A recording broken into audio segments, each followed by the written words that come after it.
عمران خان خانہ کعبہ کے اندر گیا تو توبہ قبول ہوئی یا نہیں؟ پہلے پوچھے توبہ کی بھی یا نہیں کی؟ پہلے تو یہ پوچھے۔ ابو جہل نے کعبہ بنایا تھا، یہ تو صرف اندر گیا ہے۔ اچھا اگلی بات کروں، یہ اندر گیا ہے تو عاصم منیر بھی اندر گیا ہے، وہ حافظ انشاءاللہ تمہیں اللہ حافظ کرے گا۔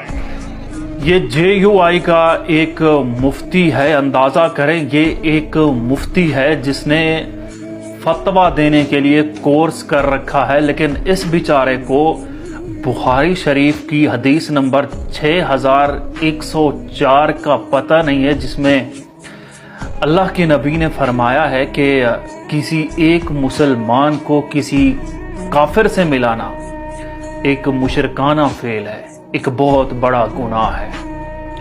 آپ اندازہ کریں یہ شخص عمران خان کو ابو جہل سے ملا رہا ہے اور کہہ رہا ہے کہ خانہ کعبہ کی تعمیر تو ابو جہل نے بھی کی تھی، اور یہ مفتی ہے جس کو یہ پتہ نہیں ہے کہ ابو جہل کا خانہ کعبہ کی تعمیر میں کسی قسم کا کوئی کردار موجود ہی نہیں ہے۔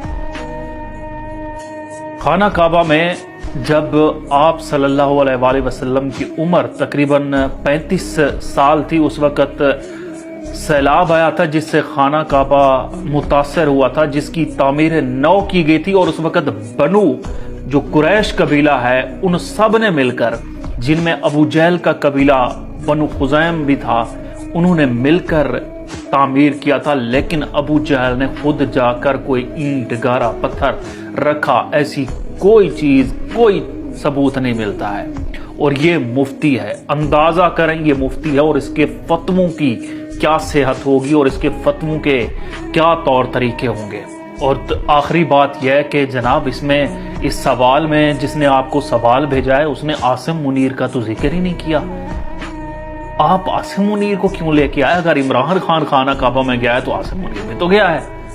اگلے نے یہ تو نہیں پوچھا ہے کہ عمران خان کے اگر معاف ہو گئے ہیں، توبہ ہو گئی ہے، تو کیا عاصم منیر کی بھی ہوگی؟ اور یہ کیا کہہ رہے ہیں کہ آپ وہ حافظ ہے تو عمران خان کو اللہ حافظ بھی وہی کرے گا۔ آپ ایک انسٹیٹیوشن، ایک ادارے کے سربراہ کے اوپر آپ یہ الزام لگا رہے ہیں کہ وہ عمران خان کا دشمن ہے، وہ اس کی جان کا دشمن ہے، وہ اس کو اللہ حافظ کرے گا۔ سب سے پہلے اداروں کو توجہ دینی چاہیے اور ایسوں کی زبان بندی کرنی چاہیے۔